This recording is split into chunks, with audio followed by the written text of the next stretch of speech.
It seems to me that, at least in my life experience, I need my body and my illusory experience to come to those moments of shining, whether it's in intimacy or in understanding or in the ceasing of hunger.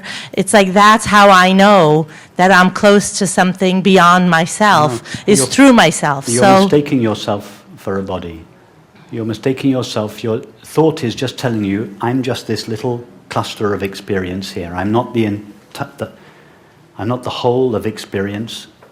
I'm just this little corner of the universe here. You are believing that that is what you are, and therefore, as a result of that, saying that I need my body and my mind in order to experience peace or happiness. The body and the mind doesn't experience anything.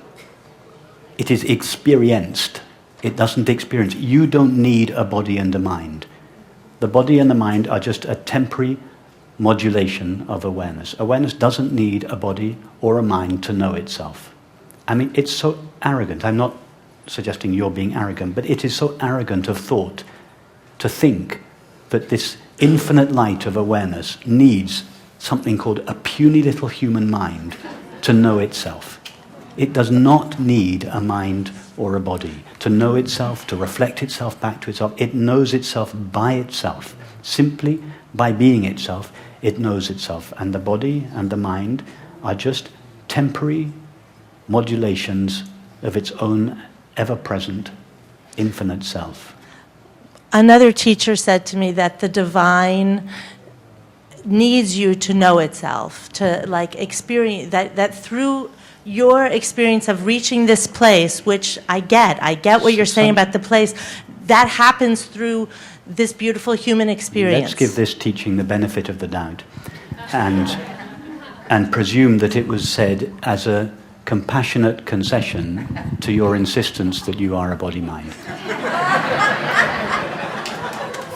Whether or not the teaching was said as a result of that, we don't know, but let's presume that it was. The teaching says all kinds of things. Almost everything the teaching says is not true. In fact, to be really honest, everything that is said is not quite true. But the teaching makes various degrees of concession to the separate self. It tries to stay on top of its perch on the mountain where the view is clear and open and expansive.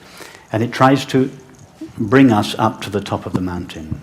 But sometimes, after our questions insist over and over again that what I am is a separate self, I am a body, etc., etc., the teaching will say, okay, I'll come halfway down the mountain, I'll meet you where you are. I'll provisionally concede the existence of a separate self. Now, why don't you, this separate self, do something like engage in self-inquiry or practice this? It's just a compassionate concession to the belief in a separate self. It doesn't make it, it's perfectly valid for the teaching to do that. Some teachings are willing to come further down the mountain than others. Ramana Maharshi said, my experience is that there is no world, no creation, no object, no self. That's what he said. But he said, I can't say this to people, they don't understand me. So as a concession to that understanding, I'm willing to tone down the truth and I give them something to do called self-inquiry. And even that was too much for most people, so I give them something, because if one is going to teach, the teaching has to be willing to tailor itself to the level of our questions. That's what teaching is.